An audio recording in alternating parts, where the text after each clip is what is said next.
Welcome in, everyone. First, let me apologize for missing last week's upload. My mom grounded me and took away my YouTube privileges for a week.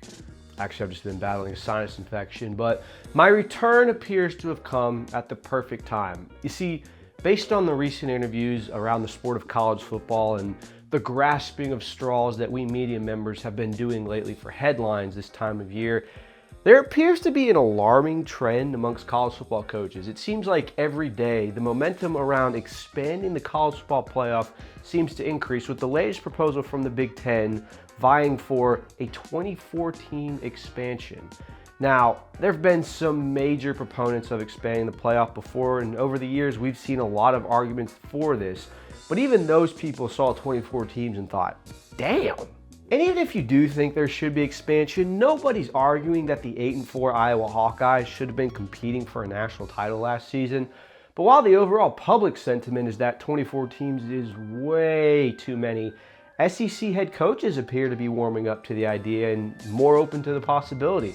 Last year, Missouri head coach Eli Drinkowitz stood in front of a podium in front of SEC Media Days and said there needs to be a 30-team playoff because that's a quarter of the league, just like the NFL does.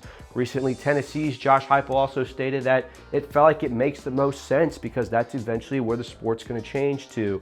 Now, initially my reaction to this was pretty simple. All right, these are fringe SEC teams. Their head coaches want to be able to always say that they're in there and fly the banner of the college football playoff and all of those things. But when Georgia's Kirby Smart also voiced his support, I became a little bit concerned. Why in the world would Kirby Smart ever need a 24-team playoff? I mean, hell, I don't think they finished outside the top 25 since 2016. His team's finished inside the top 6 the last 5 seasons, so he doesn't even need a 12-team playoff. So why all of a sudden does the 24-team playoff expansion seem to be the future of college football?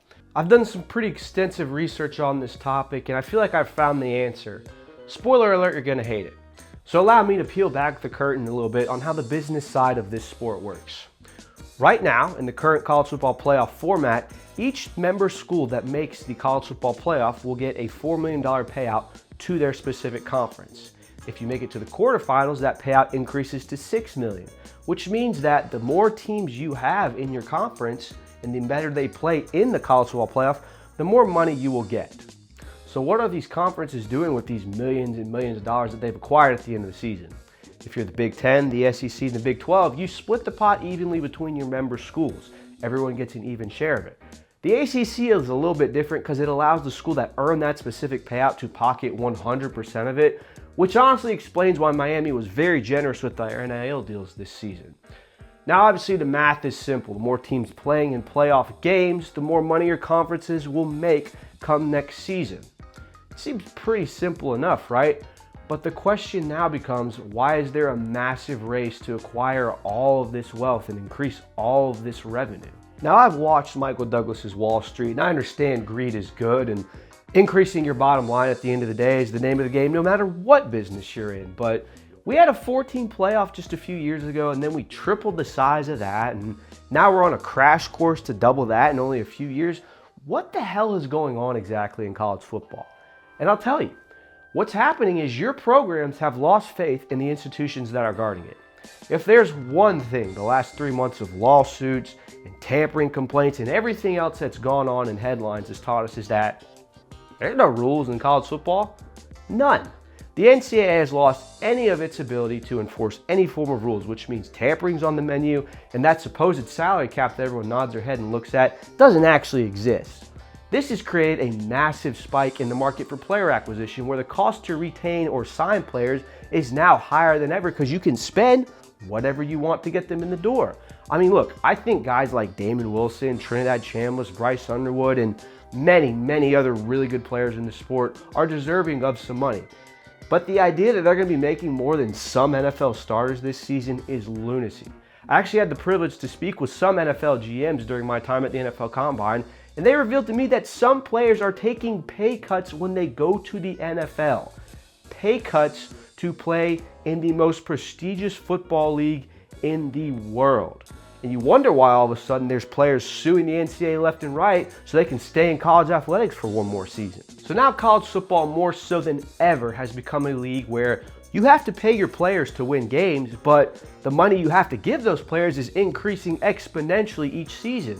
And there's really no regulations in place to stop this. It basically just becomes who can bid the highest gets the most talented player. Now, there are some coaches that have said, I'm not playing this game, and they're refusing to overinflate their budget just to acquire talent, Clemson. But the problem is those teams are becoming so left behind, 7-5, that they're never even going to sniff another championship in this current format. So let's do a quick recap of our situation. College football players are the essential commodity to any team's success, but they've become so overpriced that programs around the country feel like they have to scrape together all the funds they have just to produce a competitive roster each season. The players are overpriced with no way to regulate costs, but you need those players.